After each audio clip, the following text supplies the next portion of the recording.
प्रिय दर्शकों, नमस्कार। एक बार फिर से उपस्थित हूँ आप सबके सामने विश्लेषण जन्म कुंडली का इस कार्यक्रम के अंतर्गत। आज जो आपके सामने कुंडली लेकर के आया हूँ, ये कुंडली आई है मेरे पास उत्तर प्रदेश लखनऊ से। शुरू करते हैं आज का कार्यक्रम। कहीं नहीं जाना है, बिल्कुल बन के रहिएगा। जैसे कि आप लोग मेरे नियमित दर्शक हैं और जानते हैं कि मेरे दो चैनल हैं। एक मैंने नकुल पाराशर ज्योतिषी लक्ष्य के नाम से बनाया है और दूसरा ये कुंडली विश्लेषण विद नकुल पाराशर, पंडित नकुल पाराशर। इस पे मैं सिर्फ कुंडलियों का अध्ययन करता हूँ, जिसके दर्शक बड़े कम हैं और सीमित हैं। इनको बढ़ाने के लिए, लोगों को इस चैनल से और भी ज़्यादा जोड़ने के लिए मैंने इस कार्यक्रम पर भी ज्योतिष के महानतम सूत्र जो बताए गए हैं हमारे आचार्यों के द्वारा, उसे बताने की कोशिश करता हूँ या बताता हूँ। आज का जो सिद्धांत है, जो प्रत्येक प्रकार की कुंडलियों पे लागू होगा।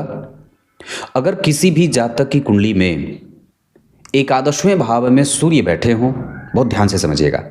अगर किसी भी जातक की कुंडली में एकादशवें भाव में सूर्य बैठे हों और उन पर किसी भी ग्रह की अगर दृष्टि नहीं है, वो व्यक्ति सरकारी क्षेत्रों में या प्राइवेट क्षेत्र में अपने बॉस का प्रिय होता है।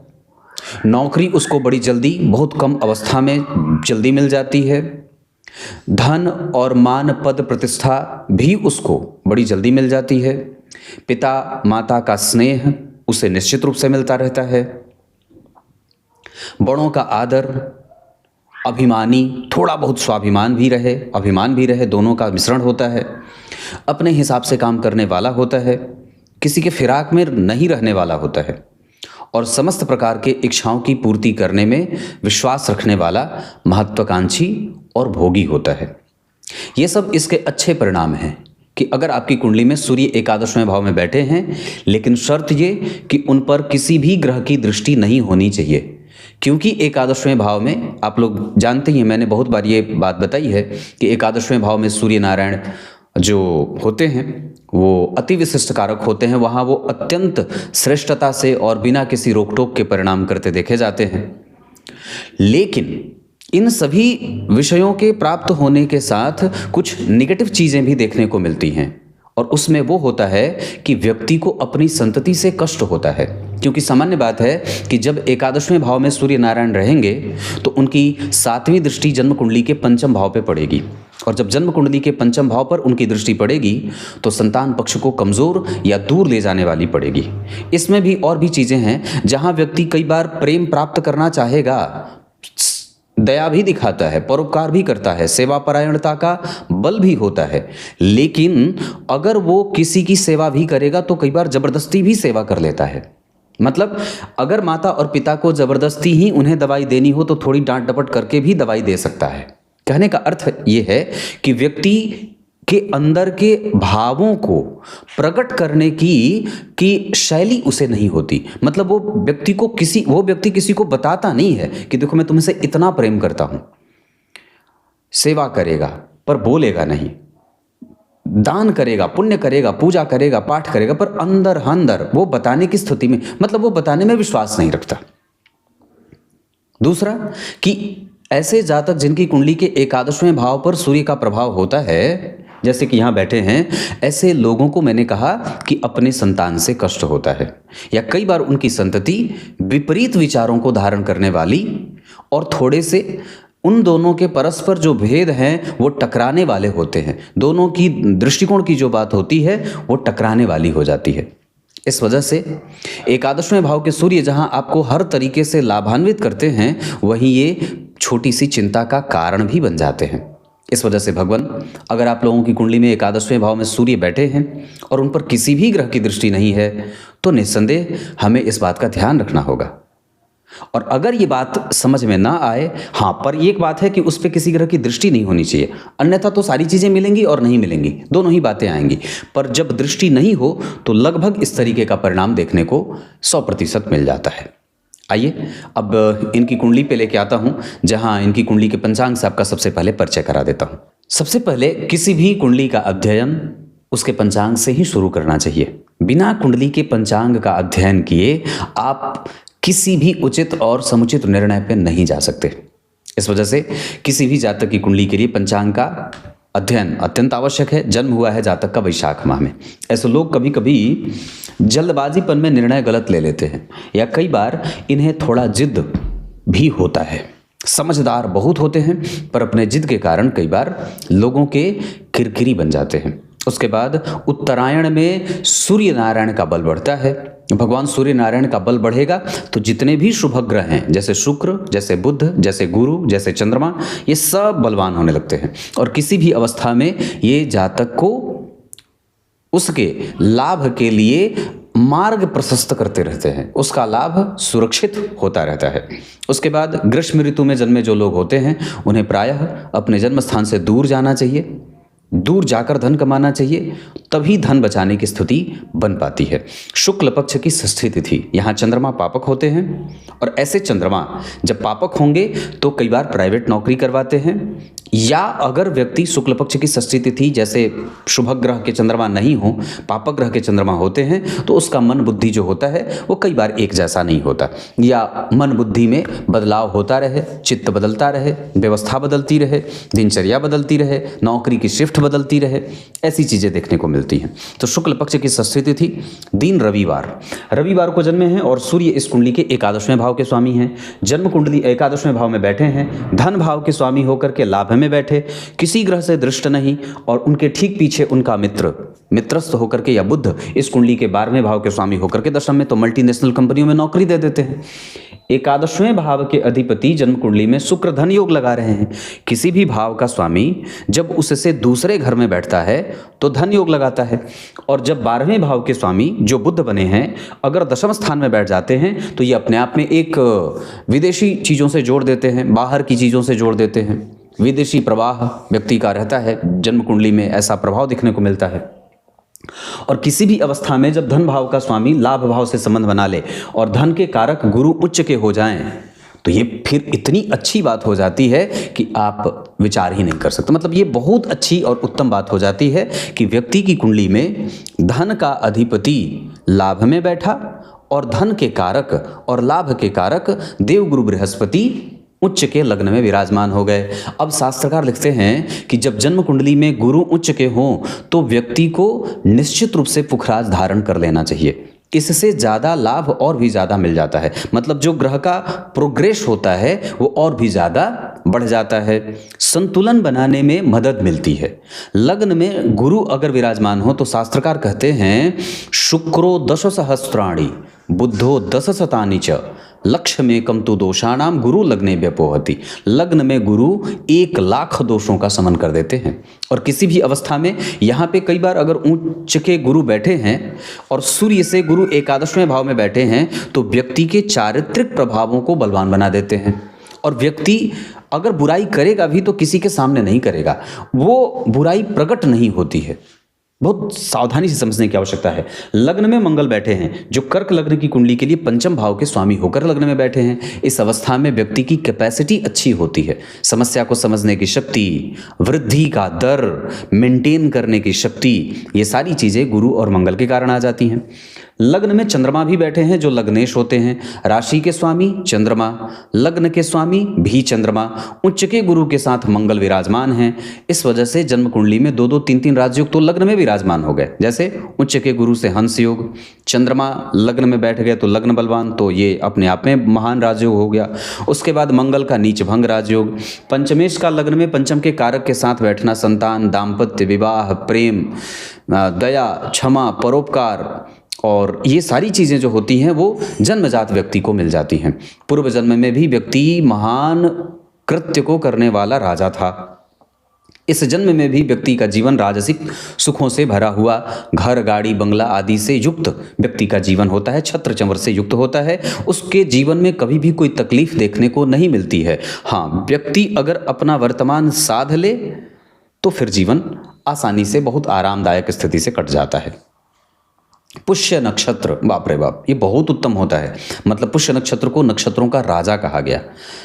पुष्य नक्षत्र अगर रवि पुष्य योग बीतता है तो उसमें कई सारे पुण्य के काम हो जाते हैं। उसी तरीके से गुरु पुष्य योग अगर बनता है तो उसमें भी दान पुण्य पूजा पाठ करने का अतिरिक्त बलवान परिणाम मिलता है। वैसे ही जो जातक पुष्य नक्षत्र में जन्मे होते हैं वो कभी भी धनहीन नहीं होते। उनको स्वास्थ्य से कोई बड़ी और लंबी बीमारी नहीं होती है। अगर छोटी मोटी बीमारियां होंगी तो सर्दी खांसी जुकाम बुखार वगैरह लग गया, बात खत्म, इतने से ही काम उनका निपट जाता है। लेकिन कहने का अर्थ है कि ये पुष्य नक्षत्र जो शनि का नक्षत्र है, ऐसे लोग जो शनि से संबंधित अगर काम करेंगे, जैसे पेट्रोल हो जाए, केरोसिन हो जाए, डीजल हो जाए, खादान का क्षेत्र हो जाए, जैसे खाद जो धरती के अंदर जो दबी चीज़ें हैं, ऑटोमोबाइल सेक्टर हो जाए, उसके बाद मशीनों से बड़ी भारी भारी जो मशीनें होती हैं वहाँ बैठकर काम करना हो, हिडन लैंग्वेज सीखना हो, उससे संबंधित धन कमाना हो, कुछ कंप्यूटर पे बैठ करके कुछ आधुनिक चीज़ें डेवलप करना हो, ये सब शनि के अंतर्गत आता है। तो कहने का अर्थ है कि यहाँ शनि का प्रभाव, गुरु का प्रभाव, चंद्रमा और मंगल का प्रभाव बड़ा ही उच्चस्थ स्थिति को प्राप्त करेगा, जिसके कारण जातक का प्रभाव लाभ को प्राप्त करने वाला होगा। शनिदेव जन्म कुंडली में बलवान होकर बैठे हैं, दिग्बली भी हैं क्योंकि सप्तम स्थान है, अति विशिष्ट कारक भी हैं, पश्चिम दिशा है ये, इस वजह से भी जन्म कुंडली में शनिदेव बलवान हो जाएंगे। जन्म कुंडली में शनि पे गुरु का प्रभाव है, चंद्रमा का प्रभाव है, मंगल का प्रभाव है, और जरा विचार करके देखिए तो इनसे चौथे घर में बुध बैठ करके इनका बल बढ़ा रहे हैं, सूर्य का बल बुध बढ़ा रहे हैं, शुक्र जो है वो बल बढ़ा रहे हैं मंगल, चंद्रमा और गुरु का, और जन्म कुंडली के केंद्र में किसी भी एक भाव पे सारे ग्रहों का प्रभाव नहीं है। जैसे दशम स्थान पे राहु की दृष्टि है लेकिन और अन्य कोई ग्रह नहीं देख रहा, चतुर्थ स्थान पे बुध और मंगल देख रहे हैं, जन्म कुंडली के सप्तम स्थान पे 3 के बाद 4 ग्रह की दृष्टि है, कोई भी एक ऐसा भाव नहीं है जिस पे सभी ग्रहों की दृष्टि हो। इस वजह से भी कई बार ये कुंडली बहुत अच्छे तरीके से वितरण कर देती है, धर्म का, आध्यात्म का, चिंतन का, धन का, पैतृक सुख का, माता पिता भाई बहन का, सबके साथ एक अच्छा सा माहौल बन जाता है। हालांकि जो मंगल और बुध का प्रभाव है तो इस कुंडली के लिए 12वें भाव के स्वामी बुध चतुर्थ भाव को देख रहे हैं, केतु की दृष्टि चतुर्थ भाव पे है, चतुर्थ भाव के स्वामी शुक्र होते हैं, वो जन्म कुंडली में 12वें भाव में केतु के साथ, तो माता को थोड़ी बहुत चिंताएं देते हैं, या माता को कोई छोटी मोटी बीमारी लगी रहती है, या व्यक्ति अगर कुछ भी करेगा या कोई भी बीमारी अगर अवस्था के हिसाब से प्राप्त होगी तो वो माता से आती है, लेकिन वैसे कोई लंबी और गहरी बीमारी का खतरा नहीं है। केंद्र में शनि बलवान, मंगल, चंद्रमा और गुरु बलवान। तो जरा ध्यान से देखें तो जन्म कुंडली के अधिकांश भाव भरे हैं, मंगल, चंद्रमा, गुरु 3, चौथा ग्रह बुध, 5वां ग्रह शनि। इसका अर्थ है कि जन्म कुंडली के केंद्र में 5 ग्रह के बैठ जाने से कुंडली को अतिरिक्त बलवान होते हुए देखा जा रहा है। ये अपने आप में बड़ी अच्छी और उत्तम बात होती है। अब यहाँ से आगे बढ़ते हैं तो पंचांग में आपने क्या बात कही, पुष्य नक्षत्र। पुष्य नक्षत्र में जन्मा जातक राजसिक सुखों को प्राप्त करने वाला भी होता है। दूसरा, ओम विष्णवे नमः, इस मंत्र का जप करना चाहिए, और किसी भी अवस्था में यज्ञ, दान, तप, पूजा, पाठ, मंत्र, गुरु दीक्षा, गुरु का सानिध्य, बड़ों का आशीर्वाद, पीपल के वृक्ष की परिक्रमा, गुलाब के पौधों का लगाना, कमल के पुष्प का ठाकुर जी को अर्पित करना, तुलसी की मंजरी ठाकुर जी को अर्पित करना, नित्य मंदिर की परिक्रमा करना, गाय की सेवा और कुशा के जड़ को अपने गले में धारण करना, ये सब बहुत काम करेगा। उसके बाद अगर बात करते हैं वृद्धि योग में जन्मे हैं तो निश्चित रूप से व्यक्ति प्रत्येक पल वृद्धि को प्राप्त करता है, वो पीछे नहीं आता है। ब्राह्मण वर्ण और देवगण, इस वजह से व्यक्ति का दाम्पत्य थोड़े जिद के साथ आगे बढ़ता है। ब्राह्मण वर्ण और देवगण के कारण धर्म, शुचिता, शुद्धता, व्यवहारिकता, परोपकार और शास्त्रीयता बनी रहती है। ये आपकी कुंडली का पंचांग है, जिसमें सिर्फ मुझे थोड़ी सी कमजोरी शुक्ल पक्ष के षष्ठी तिथि के चंद्रमा की दिखाई देती है, जिसमें जन्मे जातक को कई बार कारोबार में एक जैसी नियत बुद्धि नहीं रहती, बदलाव आता है, नौकरी बदलती है, व्यवस्थाएं बदलती हैं, दिनचर्या बदलती है, और कई बार मन बुद्धि चित्त एक जैसा नहीं रहता। इसको ठीक करने के लिए पूर्णिमा का व्रत आदि का भी सहारा लिया जा सकता है। वर्तमान को फोकस करके काम करने की आवश्यकता भी होती है। अब मैं आपको आपकी कुंडली के ग्रहों से आपका परिचय करा देता हूं, जिसमें सबसे पहले भगवान नारायण की बात करेंगे, जो सूर्य स्वरूप होते हैं, भगवान राम। तो जन्म कुंडली में धन भाव के स्वामी हैं, लाभ में बैठे हैं, और लाभ भाव के स्वामी धन भाव में बैठे हैं। अपने भाव से दूसरे घर में जाने के कारण लाभेश जो शुक्र हैं वो राहु और केतु के संपर्क में हैं। ये अपने आप में बहुत उत्तम बात होती है। उसके बाद विचार करते हैं तो सूर्य जो बैठे हैं वो 4 अंश पे बैठे हैं अपने ही नक्षत्र में, कृतिका नक्षत्र में, और बहुत अच्छी स्थिति में बैठे हैं। तो इसका अर्थ होगा कि जन्म कुंडली का धन भाव बली है, क्योंकि धन के कारक भी उच्च के हैं। थोड़े बहुत असंतुलित परिणाम भी कई बार संतान के मामले में यहाँ पे देवगुरु बृहस्पति देते हैं, पर फिर भी पंचम भाव पे और पंचमेश के कारण लग्न में उनकी स्थिति बन रही है, तो दाम्पत्य भी ठीक रहेगा और संतान की प्राप्ति भी हो जाएगी। उसके बाद जन्म कुंडली में यही संतान को अगर देर हो रही होगी विवाह के बाद, तो इसी गुरु और गुरु के कारण और सूर्य के कारण, क्योंकि पंचम भाव पे सूर्य की दृष्टि है। सूर्य जन्म कुंडली में 4 अंश पे बैठे हैं, कृतिका नक्षत्र में बैठे होने के कारण एग्रेशन देते हैं और जिद देते हैं, अपनी शर्तों पे काम करने की बुद्धि देते हैं। नवांश कुंडली में वो दशम भाव के स्वामी हैं और जा करके दशम स्थान को देख भी रहे हैं। इसका अर्थ होगा कि ये कारोबार को बहुत मजबूती देंगे। उसके बाद उनके ठीक आगे उच्च के शुक्र विराजमान होकर के उनका बल बढ़ा रहे हैं। दशमांशा चक्र में लग्नेश होकर के लग्न को देख रहे हैं। ये भी अपने आप में बहुत अच्छी बात हो गई। इसका अर्थ होगा कि कारोबार को लेकर व्यक्ति की बुद्धि संयत है, जहां पे वो काम करता है फोकस के साथ काम करता है। थोड़ा बहुत जो इरिटेशन है वो इसी सूर्य के और केतु के कारण होगी कारोबार में, लेकिन वैसे चतुर्थ भाव पे तो पति भी पत्नी भी कारोबार में सहयोगी होती हैं, उनका वातावरण सूट करता है। यहाँ पे गुरु राहु के साथ बैठे हैं, तो कई बार चाह करके भी व्यक्ति धर्म और पूजा पाठ नहीं कर पाता, मंदिर दर्शन तीर्थ दर्शन नहीं कर पाता, अन्यथा बाकी मन बुद्धि में वो बात बनी हुई है। दशमांशा चक्र के आधार पर और लग्न चक्र के आधार पर यहाँ के धन भाव के स्वामी यहाँ के लग्नेश हो रहे हैं। ये इतनी उत्तम बात होती है कि आप इसकी कल्पना भी नहीं कर सकते। यहां जन्म कुंडली के पंचम भाव के स्वामी यहां के लग्नेश बनते हैं। जहां लग्न कुंडली के पंचमेश यहाँ के लग्नेश बन गए और लग्न कुंडली के धन भाव के स्वामी यहाँ के लग्नेश बन गए, तो ये अपने आप में ही महान राजयोग बनाने वाली बात हो जाती है। इसका स्पष्ट उत्तर यही निकलता है कि कुंडली कभी भी कमजोरी को प्राप्त नहीं करेगी और निश्चित रूप से निरंतर उज्जवल भविष्य को प्राप्त करने वाली होती है। इसमें जरा भी कोई संशय वाली बात नहीं है। इस वजह से इसमें जरा भी आपको कभी चिंतित होने की कोई आवश्यकता नहीं है कि ग्रह कौन सा कैसा परिणाम देगा। तो सूर्य भी ठीक है, क्योंकि यहाँ के धनेश हैं और लाभ में बैठे हैं, तो अपने आप में महालाभकारी योग है। उसके बाद यहाँ के लग्नेश होते हैं, लग्न को देख रहे हैं, तो कारोबार में मन लगेगा और मन करे तो व्यक्ति अनुभवों के साथ अपने स्वतंत्र व्यवसाय में भी आ सकता है। जबकि यहाँ के दशम भाव के स्वामी होकर के दशम स्थान को देख रहे हैं, तो पत्नी का जो वातावरण रहता है घर का, वो परिवार को सपोर्ट करने वाला होता है।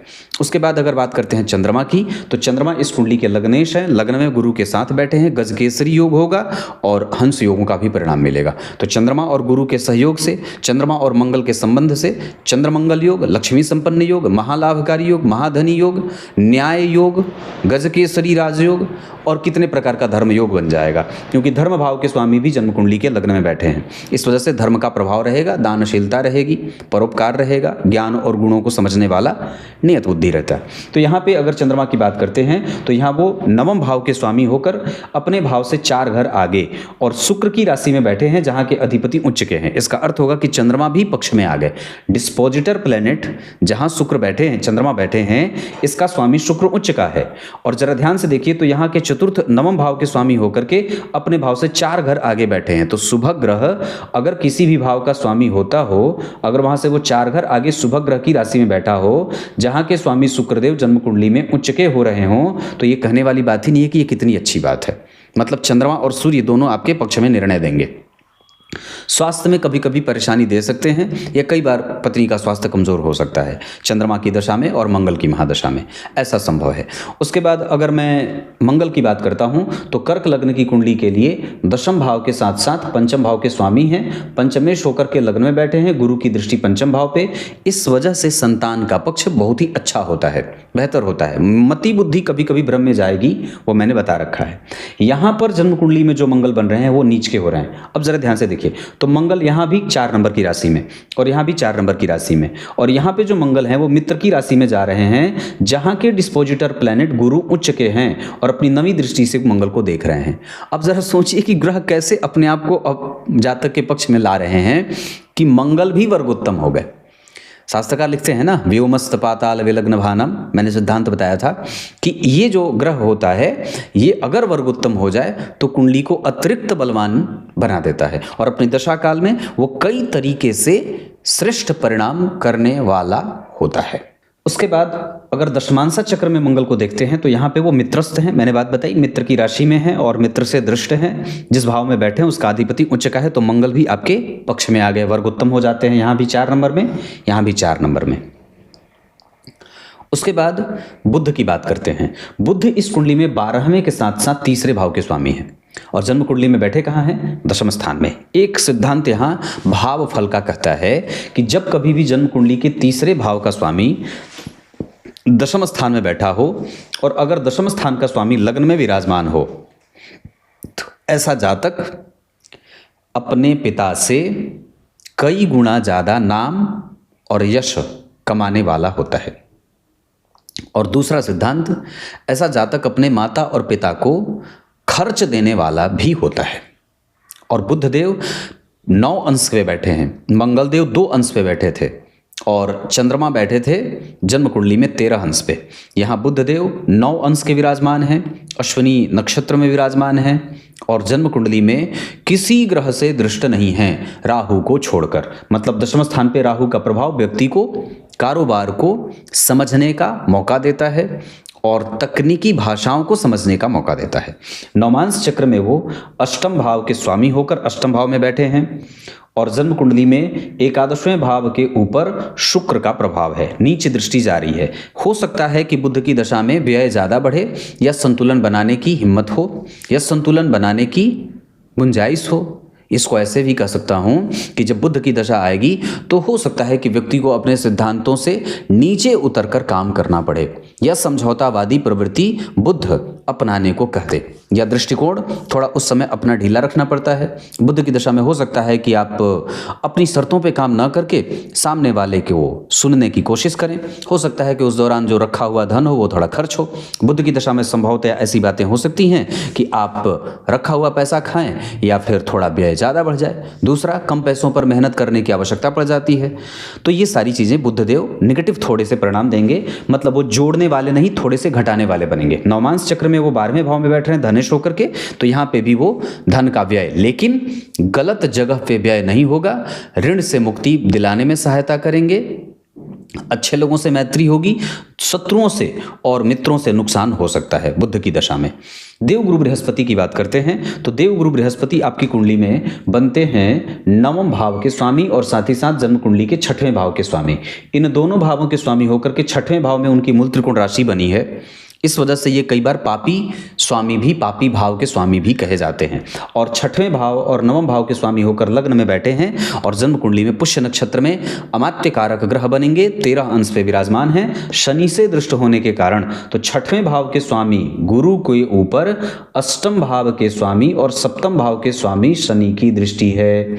इस वजह से विवाह में कई बार मतभेद दिखाई देगा।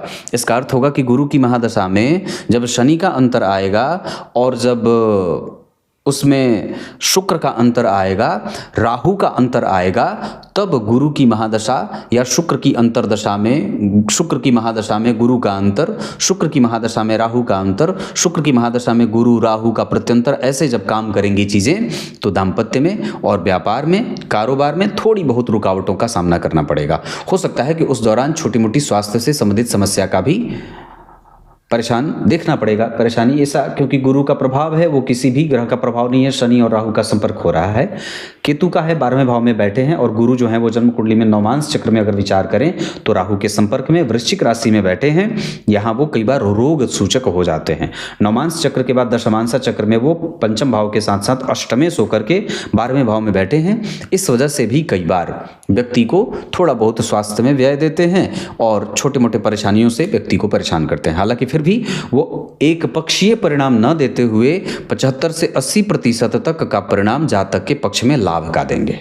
गुरु की दृष्टि पंचम भाव पे यश मान पद प्रतिष्ठा, सप्तम भाव पे विवाह को बचाने की कोशिश, न्याय प्रियता और व्यक्ति किसी भी तरीके से न्याय करने वाला होता है। जबकि नवम भाव पे उनकी दृष्टि धर्मज्ञ और ज्योतिष शास्त्र को समझने वाला, उच्च शिक्षा को समझने वाला, विदेशी भाषाओं को समझने वाला, अंग्रेजी और रसायन शास्त्रों को समझने वाला बना देते हैं। तो ये आपकी कुंडली के देव गुरु बृहस्पति हो गए। कुल मिलाकर के अगर यहाँ पे बात बन रही है तो 12वें भाव में बुध और चंद्रमा बैठे हैं तो कभी कभी असंतुलन दिखेगा। हालांकि फिर भी वो अगर उच्च के होके बैठे हैं तो माइनस में नहीं ले जाएंगे, पर फिर भी थोड़ा बहुत संघर्ष उनका जीवन में मिलेगा देखने में। हालांकि वहाँ वो बुध और चंद्रमा के साथ बैठे हैं तो बहुत ज़्यादा सहूलियत ही होगी, बहुत ज़्यादा डरने की भी कोई आवश्यकता नहीं है। बात करते हैं शुक्रदेव की। ये गुरुदेव अमात्य कारक है, मैंने बात बताई है। नवांश चक्र में उनकी ही राशि में उच्च के शुक्र विराजमान होकर के गुरु से दृष्ट होने के कारण गुरु और शुक्र का प्रभाव दाम्पत्य के लिए बहुत अच्छा रहेगा, या शुक्र में गुरु का प्रभाव करियर के लिए, लाभ के लिए, धन प्राप्ति के लिए, प्रमोशन के लिए। इसके बाद शुक्र में शनि का, गुरु में शुक्र का अंतर भी अच्छा है, मैंने बताया, या शुक्र में गुरु का अंतर, और साथ ही साथ हर तरीके से कारोबार के लिए शुक्र में गुरु का अंतर या गुरु में शुक्र का अंतर अच्छा रहेगा। शुक्र की बात करते हैं तो चतुर्थ भाव के स्वामी होते हैं और एकादशवें भाव के स्वामी होते हैं। द्वितीय भाव में बैठे हैं अपने घर से, और लाभेश होकर के केतु के साथ चतुर्थेश होकर के केतु के साथ माता को रोग देते हैं। मातृपक्ष रोगी होता है या चिंताएं प्राप्त करने वाला होता है। नवांश कुंडली में वही शुक्र उच्च के हो गए। यहाँ के चतुर्थेश उच्च के हो जाने से भवन, भूमि, वाहन आदि का निर्णय अच्छा होता है। या ये भी बात कही जा सकती है कि यहाँ जो शुक्र बैठे हैं वो यहाँ पंचम भाव में बलवान होके और यहाँ दिग्बली हो गए हैं। जिस भाव में बैठे हैं उसका अधिपति गुरु से दृष्ट है और ये भाव भी गुरु से दृष्ट है। गुरु की दृष्टि चतुर्थ भाव पे भी है, गुरु की दृष्टि मंगल पे भी है जो यहाँ के अधिपति हैं। इस वजह से हाथी, घोड़ा, भवन, भूमि, वाहन, मतलब कई तरीके का जो छत्र चमर जिसको बोलते हैं हमारे शास्त्र में, उससे व्यक्ति परिपूरित रहता है। और शुक्र का प्रभाव आर्द्रा नक्षत्र में राहु और केतु के प्रभाव में होने के कारण सही तरीके से सुनियोजित प्रक्रिया के आधार पर कोई भी निर्णय लेने वाला, अनुभवी, सारगर्भित बात करने वाला होता है। घर में आए तो खुशी का माहौल हो जाए और कभी कभी थोड़ा बहुत कठोर माहौल भी बन जाए। अनुभवों के साथ बात करने वाला और बिल्कुल ही पैसे को बचाने में विश्वास न करने वाला बहुत ज़्यादा व्ययी होता है, और वो शुक्र के ही कारण होता है। केतु के साथ बैठे होने के कारण व्यक्ति अपने ऊपर भी खर्च करता है, माता पिता, इष्ट मित्र, रिश्तेदार आदि पर भी खर्च करने वाला होता है। सबको बांध कर चलने वाला होता है और उपयोगी बात करने वाला होता है। रिश्तेदारों में प्रेम रखने वाला, थोड़ा रिजर्व, पर रिश्तेदारों से ऐसे प्रेम और उनका हालचाल जानने वाला होता है। तो ऐसा है शुक्र। इस कुंडली में शुक्रदेव ऐसे परिणाम दे रहे हैं। आत्मकारक ग्रह होंगे क्योंकि 17 अंश पे विराजमान हैं और शुक्र आत्मकारक हैं। नवांश कुंडली में शुक्र की राशि यहां बनती है, मतलब सप्तम भाव में और 12वें भाव में। 12वें भाव में चंद्रमा बैठे, इस वजह से इस कुंडली के महत्वपूर्ण ग्रह चंद्रमा बन गए। तो लग्नेश ही इस कुंडली के महत्वपूर्ण ग्रह बन गए। कैसे? लग्न कुंडली का आत्मकारक ग्रह नवांश कुंडली में जहां उनकी राशि बनी हो, अगर उस भाव में कोई भी उस राशि में ग्रह बैठा है, वो उस कुंडली का सर्व प्रमुख उपयोगी ग्रह हो जाता है। तो चंद्रमा बैठे हैं, इस वजह से इस कुंडली में चंद्रमा महत्वपूर्ण ग्रह होंगे और अपनी दशा काल में निश्चित रूप से जातक को सुख देने वाले होंगे। नौकरी लगे, प्रमोशन मिले, स्थान परिवर्तन मनोनुकूल हो और बहुत सारी चीजों को प्राप्त कराने वाले इस कुंडली में शुक्र और इस कुंडली में चंद्रमा हो जाएंगे। उसके बाद शनिदेव की बात करते हैं। बलवान हैं, 3 शुभ ग्रहों का प्रभाव है क्योंकि मंगल भी इस कुंडली में शुभ ग्रह ही होंगे, लेकिन शनि और मंगल आमने सामने बैठे हैं, इस वजह से कभी कभी थोड़े बहुत मतभेदों की स्थिति देंगे। जबकि नवांश चक्र में नीच के हो रहे हैं, जिनका नीचभंग सूर्य के कारण हो रहा है। इस वजह से नौकरी में दिलचस्पी रहेगी, नौकरी व्यक्ति करने वाला होगा। और अगर छोटे मोटे मतभेद शनि की दशा में मिल जाए तो कोई आश्चर्य वाली बात नहीं है। यहाँ छठे भाव में शनि के कारण कई बार थोड़े बहुत संघर्षों का प्रभाव देखने को मिलेगा। वक्री हो जाएंगे तो और भी थोड़े से दुखी ही करेंगे, मतलब शनि की दशा इस कुंडली में कष्ट देने वाली होगी। यहाँ पर भी छठवें भाव में बलवान होकर बैठे हैं, तो मारक ग्रह जन्म कुंडली का बलवान होगा तो कुंडली को कमजोरी देगा। इस वजह से शनि की दशा में अनुशासन, दिनचर्या का पालन, पड़ोसियों से संबंध, उसके बाद दिमाग को बिल्कुल फ्रेश रखना, लोगों को बांध कर चलना, लोगों से अलग ना होना, आइसोलेट ना होना, बहुत ज़्यादा मतलब स्वार्थी ना हो जाना, कठोर ना हो जाना, अपने आप में ही मशगूल ना हो जाना। जैसे आप लोगों को एक बड़ी अच्छी बात बता दूं, ब्रह्मवैवर्त पुराण में कथा आई है कि जो गणेश जी हैं वो भगवान कृष्ण के ही स्वरूप हैं। बड़ी अच्छी बात है, जो गणेश जी हैं वो भगवान कृष्ण के ही स्वरूप हैं। जो उनको मस्तक लगा हुआ है हाथी का, गजानन उन्हें कहा गया, वो इसलिए कहा गया क्योंकि जब उनका प्रादुर्भाव हुआ, देवी मैया ने, जगदम्बा ने बड़ी आराधना की, कृष्ण जी की, भगवान ठाकुर जी की खूब पूजा की। शिव जी ने उन्हें मंत्र दिया कि ये मंत्र जपो, तो कई करोड़ तक उन्होंने मंत्र जपा। उसके बाद विधिवत हवन पूजा पाठ करने के बाद गोलोक धाम से एक दिव्य रोशनी चलती है, वो भगवान शिव में जाके समा जाती है और फिर वही उसी रोशनी का प्रस्फुरण होता है और जगदम्बा देवी मैया के गर्भ में चला जाता है। इस वजह से जब वो बालक हुआ तो बड़ा ही सुंदर हुआ, भगवान नारायण की तरह, कृष्ण की तरह ही बड़ा सुंदर हुआ। लेकिन अब सब सारे देवता उनको आशीर्वाद देने आए। देवी मैया ने सबको बुलाया, मेरा बच्चा मैं चाहती हूँ कि बड़ा अनुकूल हो, बहुत बढ़िया हो, तो सब लोग आशीर्वाद देने आए। शनिदेव नहीं आ रहे थे। देवी मैया ने कहा कि शनिदेव नहीं आए, सारे ग्रह भी आए तो शनिदेव नहीं आए। तो शनिदेव कहते हैं देवी मैया मुझे मत बुलाओ। बोले क्यों? तो मुझे मेरी पत्नी ने शाप दिया है। क्या शाप दिया है? तो मैं जहाँ देखूंगा वो नष्ट भ्रष्ट हो जाएगा। तो बोले अरे नहीं नहीं, आपकी कोई भी कुपित दृष्टि मेरे बालक का कुछ बिगाड़ नहीं सकती है। देवी मैया ने बड़ी ऐसी बात कही। तो शनिदेव कहते हैं नहीं मुझे मत बुलाओ, मुझे सच्ची में श्राप लगा है, आपके बच्चे को मैं देखूंगा उसका अहित हो जाएगा। तो बोले ऐसा मेरे बालक को कोई शक्ति नहीं है जो मेरे बालक का अहित कर सके, आप आइए। शनिदेव जाते हैं, देखते हैं, जैसे ही उनके मस्तक पे उनकी दृष्टि जाती है, रक्त रंजित वो सर हो जाता है। देवी मैया बड़ी क्रुद्ध भी होती हैं और फिर जाकर के उनका मस्तक गजानन का, हाथी का लगाया जाता है, गज का सर लगाया जाता है। तो ऐसे उनकी कथा है। तो शनिदेव जो होते हैं वो थोड़े से व्यक्ति को कुपित करवा देते हैं या अव्यवस्थित करते हैं, आलस्य भी देते हैं। ऐसी छोटी सी बात थी जो मैंने सोचा बता दूं। ये ब्रह्मवैवर्त पुराण में बात है। तो ये इतना, मैंने ये बात बहुत बार बताई है कार्यक्रम में। तो ये इतनी सारी बातें हैं। तो शनिदेव जन्म कुंडली में अगर बलवान होके बैठे हैं तो कई बार कहा गया दुर्बलई दुर्बलागे या विपरीतः शनि स्मृताः, दुर्बल ग्रह शनि अच्छे हो जाते हैं और बलवान ग्रह शनि कई बार कमज़ोर हो जाते हैं। तो यहाँ पे वो बलवान हैं लेकिन यहाँ पे दुर्बल हो गए तो अच्छी बात है, यहाँ पे भी बलवान हो गए मतलब ये अच्छी बात नहीं है। इसका अर्थ होगा कि हमें शनि की दशा में अपने कारोबार पे फोकस करना होगा और आलस्य और प्रमाद से लड़ना होगा, इतनी बात है। राहुदेव आपकी कुंडली में छठे भाव में बैठे हैं, पुरुष की कुंडली में विषम संख्या की राशि में है, थोड़ा बहुत संघर्ष देंगे और कई बार अति व्यय करने वाला जातक को बना देते हैं। व्ययशीलता रहती है, वाणी कई बार, लेकिन धन कहीं से भी आ जाए क्योंकि धन भाव के स्वामी के अधिपति जो धनेश हैं वो लाभ में बैठे हैं और धन भाव पे राहु की दृष्टि है। इस वजह से व्यक्ति आधुनिक शिक्षाओं को पढ़ने वाला, आधुनिक शिक्षा, आधुनिक पद्धति से अपना जीवन चलाने वाला होता है, लेकिन धन व्यक्ति के पास सदैव रहता है और किसी भी तरीके से सांसारिक सुखों का भोक्ता होता है। रोग में पेट का रोग परेशान करता है, कई बार पाचन तंत्र गड़बड़ हो, आंखों की ज्योति कमजोर होती है और शुक्र के ऊपर दृष्टिपात करने के कारण जठराग्नि कमजोर होती है। ये दो तीन चीजें कुंडली को परेशान करेंगी। अब मैं आपकी कुंडली के नक्षत्र से आपका परिचय करा देता हूं।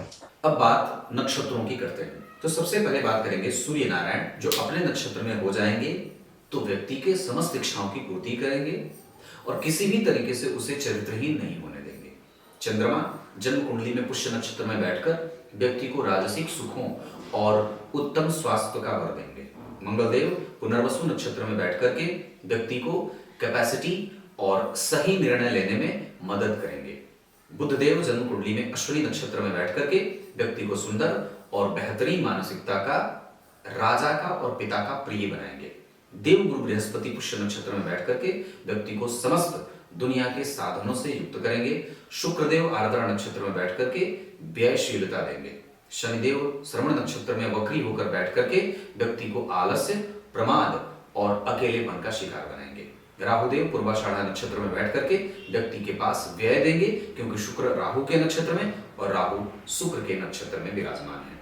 इसके आधार पर अगर बात करते हैं तो अगर गुरु का प्रभाव व्यय रहेगा या गुरु की दशा में थोड़े बहुत प्रतिकूल परिणाम मिलेंगे तो हो सकता है स्वास्थ्य को लेकर के हो, जबकि अगर चंद्रमा स्वास्थ्य में परेशानी देंगे तो वो विशाखा नक्षत्र के कारण देंगे, नौमांस चक्र के। शनिदेव कभी कभी आलस्य की अधिकता देंगे तो कृतिका नक्षत्र के कारण। शुक्रदेव उत्तरा भाद्रपद नक्षत्र में बैठ करके व्यक्ति को उपयोगी बातों पे, उपयोगी विषयों पे बात करने वाला बनाएंगे। बेवजह बहुत ज्यादा बकवास करने वाला नहीं होता, उलूल जुलूल बात नहीं करता इधर उधर। दशमांश चक्र की अच्छी बात है कि लग्नेश लग्न को देख रहे हैं और दशमेश दशम को देख रहे हैं। दशमांश चक्र की और भी अच्छी बात है कि 12वें भाव में 3 शुभ ग्रह बैठ करके व्यक्ति के जीवन को सुरक्षित रखने का काम कर रहे हैं। व्यक्तित्व को और भी ज्यादा शांत और गंभीर बनाने की आवश्यकता है, हम उस पर काम कर सकते हैं। साथ ही साथ अगर बात करते हैं कुंडली के पैतृक संपत्ति को, तो वो आपकी कुंडली में लगभग बहुत अच्छा बना हुआ है। पराक्रम बिल्कुल ठीक है। मन को शांत रखें, माता के स्वास्थ्य की चिंता इस कुंडली को सताएगी। मातृशक्ति की बलवान होने की कमजोरी स्थिति कमजोर दिखाई दे रही है, इस वजह से उनके स्वास्थ्य का ध्यान रखें, उनके साथ संबंध ठीक रखें।